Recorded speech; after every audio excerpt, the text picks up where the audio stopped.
안녕하세요. 책 읽어주는 수경낭자입니다. 오늘은 왕의 제정, 주제가 빚쟁이 하나님입니다. 읽어드리겠습니다. 가난한 자를 불쌍히 여기는 것은 여호와께 구워드리는 것이니 그의 선행을 그에게 갚아주시리라. 잠언 19장 17절. 가난한 자에게 베푸는 일은 여호와께 빌려드리는 것이니 그분이 후하게 보상하신다. 이 말씀은 우리가 가난한 자에게 무엇을 준다면 하나님의 계산법은 내가 내게 꾸었다라고 하시며 하나님이 내게 빚쟁이가 되어 주신다는 것이다. 하나님이 내게 빚을 지셨기에 선행을 갚아주겠다고 약속하신다. 누가 만왕의 왕을 만주의 주를 빚쟁이로 만들 수 있는가? 가난한 자에게 주는 자가 하나님을 빚쟁이로 만든다. 그의 선행을 그에게 갚아주신다는 약속은 우리가 가난한 자에게 준 만큼 갚아주신다는 게 아니다. 우리가 준 것보다 더 넘치게 우리에게 갚으신다는 하나님의 약속이다. 가난한 자를 보살피는 자에게 복이 있으며 재앙의 날에 여호와께서 그를 건지시리로다. 여호와께서 그를 지키사 살게 하시리니 그가 이 세상에서 복을 받을 것이라. 주여 그를 그 원수들의 뜻에 맡기지 마소서. 여호와께서 그를 병상에서 붙드시고 그가 누워 있을 때마다 그의 병을 고쳐 주시나이다. 시편 41장 1절에서 3절 말씀입니다. 이 말씀에서 주님은 가난한 자를 보살피는 자들에게 세 가지를 약속하셨다. 첫째, 재앙의 날에 여호와께서 그를 건지실 것이다. 둘째, 이 세상에서 복을 받을 것이다. 셋째, 병상에서 붙드시고 그가 누워 있을 때마다 그의 병을 고쳐 주실 것이다. 또 다른 곳에서도 동일한 약속을 하신다. 또 줄인 자에게 내 양식을 나누어 주며 유리하는 빈민을 집에 들이며 헐벗은 자를 보면 입히며 또 내 골육을 피하여 스스로 숨지 아니하는 것이 아니겠느냐. 그리하면 내 빛이 새벽같이 비칠 것이며 내 치유가 급속할 것이며 내 공의가 내 앞에 행하고 여호와의 영광이 내 뒤에 호위하리니. 시편 58장 7절 8절 말씀입니다. 이 말씀에서도 약속하시는 것은 가난한 자를 보살피는 자의 병을 고쳐주시겠다는 것이다. 주님은 왜 이토록 가난한 자들에게 관심이 많으시며 우리에게 그들을 부탁하시는가? 하나님의 이름이 여호와이시다. 그 뜻은 스스로 계신 자이다. 여호와이신 하나님의 의미를 성경에서 두 가지 면으로 소개하고 있다. 하나는 목자이신 하나님이며 다른 하나는 아빠, 아버지이신 하나님이시다. 하나님은 아빠이시다. 고아와 가부와 객의 특징은 보호자가 없다는 것이다. 그래서 아빠가 보호자가 되어주셔야 한다. 가난한 자를 우리에게 부탁하시는 것은 우리와 가난한 자 모두를 축복하기를, 다음 페이지요, 원하시기 때문이다. 시편 41편 1절에서 3절이 어느 시골 권사님의 약속의 말씀이었다. 권사님은 단순했다. 말씀을 있는 그대로 믿고 가난한 자를 사랑하시는 하나님의 마음을 알았다. 1974년에서 75년쯤의 이야기다. 그 시절에는 동네마다 거지들이 참 많았다. 권사님은 그들을 집에 데리고 와서 먹이고 입히고 재웠다. 권사님에게는 세 딸이 있었는데 그중 막내딸이 초등학교 1학년 때의 일이다. 비가 억수같이 내리던 날 10여 명의 거지들이 학교 정문에서 우산을 들고 막내딸을 기다리고 있었다. 그들이 너들너들한 우산 몇 개를 겹쳐 막내딸에게 건네주자 남학생들이 놀리기 시작했다. 얼레리 꼴레리 너희 집은 거지집이래 거지집이래. 막내딸은 너무나 창피해서 우산을 땅에 내팽개치고 집으로 달려갔다. 그러나 집에서 기다리는 것은 밥상에 둘러 앉아있는 거지들과 꽁보리밥의 열무김치뿐이었다. 막내딸은 물에 밥을 말아서 급히 먹고는 방문을 쾅 닫고 들어가 버렸다. 막내딸은 동네에서 놀다가 땅에 엎드려 있는 거지를 보면 발로 밀어서 얼굴을 확인하고는 이렇게 중얼거렸다. 오늘 이 거지는 또 내 방에 있을 거야. 해가 졌어. 집에 돌아가면 영락없이 낮에 봤던 그 거지가 막내딸의 방에 있었다. 그뿐만이 아니었다. 권사님은 옆 동네 고아원의 아이들을 서너 명씩 집으로 데리고 와서 먹이고 입히고 살이 조금 오르면 다시 고아원을 데려다 주고 또 다른 아이들을 데리고 왔다. 그렇게 집에서는 늘 거지들과 고아들이 있었다. 딸들은 마음 깊이 어머니를 존경했지만 어머니와 같은 삶을 살고 싶진 않았다. 그래서 집에서 하루 속히 벗어나는 길을 모색했다. 그것은 빨리 결혼하는 것이었다. 딸들이 결혼할 때 권사님이 축복을 해주었다. 권사님의 축복은 아브라함과 이삭과 야곱의 축복이었다. 성경에 나오는 모든 축복을 딸들에게 했다. 그리고 마지막으로 이렇게 기도했다.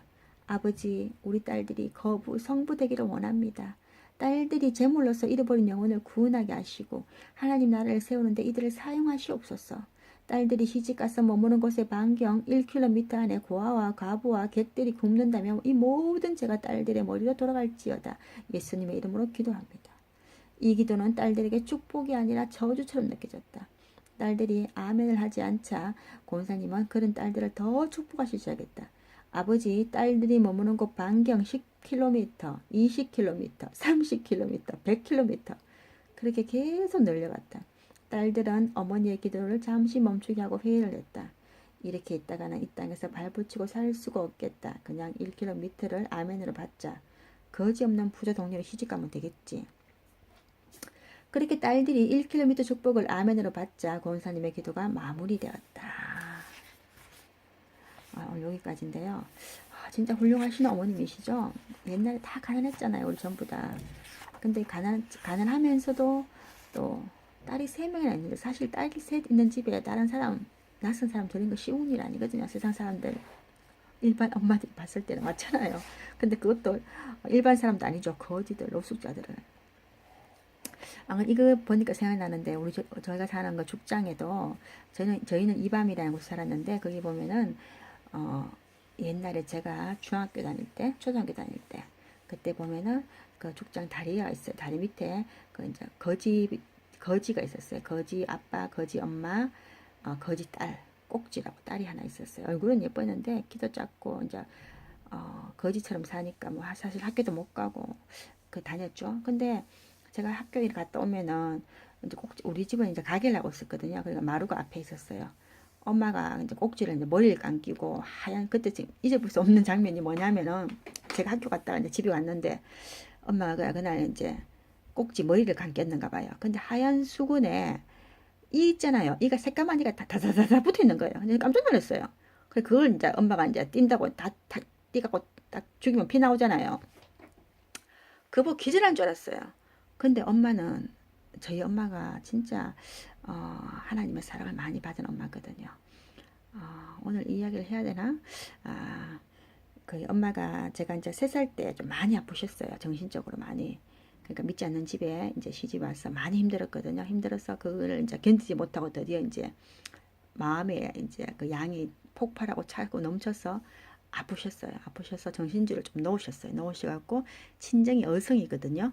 그런데 어성에 가 있었어요. 가 있었는데 거기서 이제 엄마가 이제 죽으려 했대요. 어성에 이제 그 내과에 그라인 가서 이제 죽으려 자살하려 했는데 예수님께서 나타나셨대요. 피 흘리는 십자가에서 피 흘리는 모습으로 나타나셔갖고 예수님께서 이제 팔을 이렇게 뻗치시면서 십자가에 달리신 모습으로 피 범벅이 나타나시면서 나는 이렇게 너희를 위해서 피를 흘리고 죽기까지 했는데 내보다 더 힘드냐면서 그래서 엄마가 살기로 작정을 했대요. 그 이야기 듣고 참 눈물 나더라고요. 아랫게 안 그래도 이제 엄마하고 제 이제 학교 선생님 하는 제 셋째 동생이 있거든요. 걔하고 이제 같이 이제 점심을 먹으면서 이제 그 얘기를 했어요. 옛날에 내가 3살 때, 그래서 저도 이제 외가에 좀 가 있었나 봐요. 저는 사실 기억이 없거든요. 3살 때 기억이 없는데, 이제 아버지가 이제 엄마를 보러 왔어요. 아픈 엄마가 이제 친정에 가 있으니까 보러 왔는데, 내가 이제 아버지가 나를 이렇게 안았대. 3살짜리 여자이죠. 그래 이제 그때 내가 엄마 말을 빌리자면 하얀 이제 옷 같은 거 이제 하얀 거 블라우스 같은 그런 걸 입고 있었대요. 3살인데 그걸 입고 있는데 안았는데 막 울더래요. 하도 울어갖고 보니까 울음을 애가 이제 아버지가 이렇게 앞으로 안으니까 애가 막 너무 막 자지러지게 우니까 아버지가 이래 보니까 왜 이래 우나 싶어 보니까 이제 옷을 이래 덜쳐 보니까 가슴에 이제 오른쪽 가슴에 바늘이 박혀 있는 거예요. 그리고 바늘 끝이 녹유스러 있더래요. 다 들어가진 않고 마지막에 이제 좀 남았는 거죠. 저는 사실 그때 죽었어야 될지도 모르겠어요. 갑자기 눈물이 날라네요. 그러니까 사명에 있는 자는 절대 죽지 않는다고 했거든요. 그때 저는 그래서 아버지가 이제 그걸 뺐는데 피가 막 그렇게 많이 났대. 피가 많이 나고 옷에 이제 뭐 그 하얀 옷이 막 피로 물들었다 하더라고요. 사실 바늘이 애 3살짜리 같으면 얼마나 피부도 고왔겠어요. 그 바늘이 들어갔으면 저는 죽었겠죠. 그죠?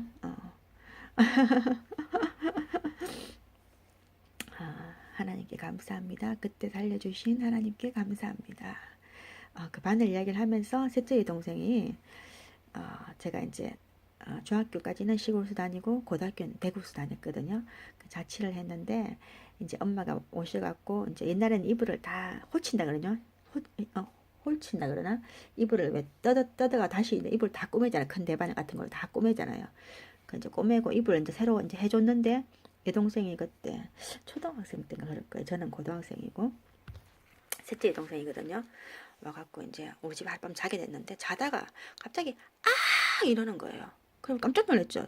그래 왜 이래 딱 보니까 그 이불에서 이제 바늘이 엄마가 바늘을 안 뺐나 봐요. 우리 집은 바늘에 대한 사연이 많습니다. 그래 바늘이 무릎에 있잖아요. 오른쪽 무릎에 탁 꽂혔는데 제가 뺄라 하니까 탁 부러져 버리는 거예요. 그 제가 얼마나 놀란지 몰라요. 저는 안 그래도 바늘에 대한 공포가 있잖아요. 3살 때 그런 게 있어갖고 물론 제가 생각은 안 하지만 무의식 중에 바늘이 참 무섭거든요. 근데 이제 바늘이 자다가 이제 바늘이 탁 베겠는데 뛸라고 내가 딱 뺐는데 이제 무릎에 베겠는데 딱 빼니까 탁 부어져 버린 바늘이. 그래갖고 막 그 주위에 교회가 있었고 제 자취방 주위에 제 다닌 교회가 있어서 전화해갖고 막 목사님인가 그때 청년이가 하여튼 불러갖고 얻고 다리 이제 대본교 다리를 막 건넜어요.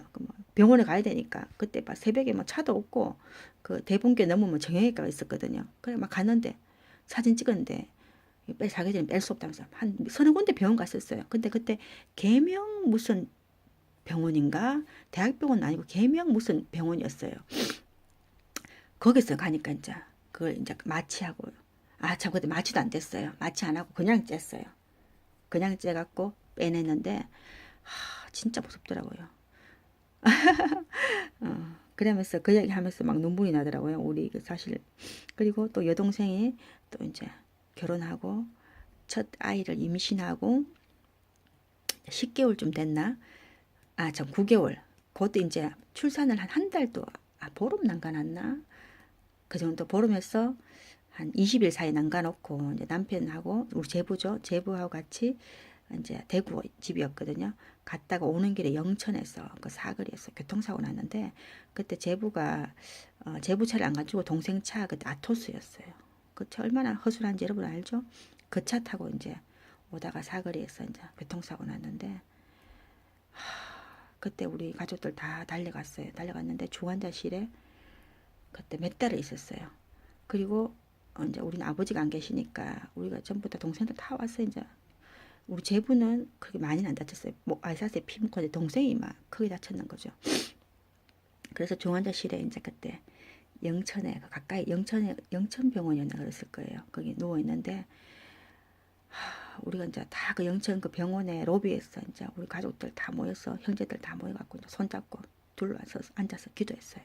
하나님 여동생 살려달라고. 우리 다 죽는다 했거든요. 그때 이제 곧 애를 출산할 지경이니까 근데 애는 당연히 죽었죠. 그 자리에서 죽었고 여동생이 또 생명이 위독했어요. 위독했는데 의사가 나를 부르더라고요. 근데 엄마는 도저히 못 들어가겠다더라고요. 아버지가 없어서 제가 맞으니까 제가 이제 들어갔죠. 들어가니까 배를 이제 다 이렇게 걷어놨더라고요. 저는 그 장면 잊을 수가 없어요. 뭐 찌개 같은 걸로 배를 다 칼로 갈라서 올려놓고 뭐 수술에 뭐 그때 뭐 아주 심하다면서 동의해라면서 죽을 수도 있다면서 자꾸 눈물이 나네요. 참 사연 많은 가족입니다. 우리를 이렇게 살려주신 분은 엄마를 살리시고 저를 살리시고 여동생을 살리신 분은 하나님이십니다. 하나님을 찬양합니다. 우리가 죽지 않고 살아있는 것은 사명이 있기 때문이겠죠. 그래서 여동생이 지금 팔에도 지금 자국이 많아요.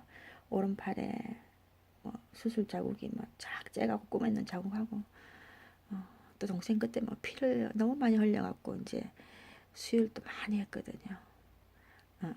그 얘기도 그날 하면서 우리 그 얘기 나눴고 자기는 죽었다가 다시 살았다면서 덤으로 사는 인생이라면서 그 얘기를 했고요.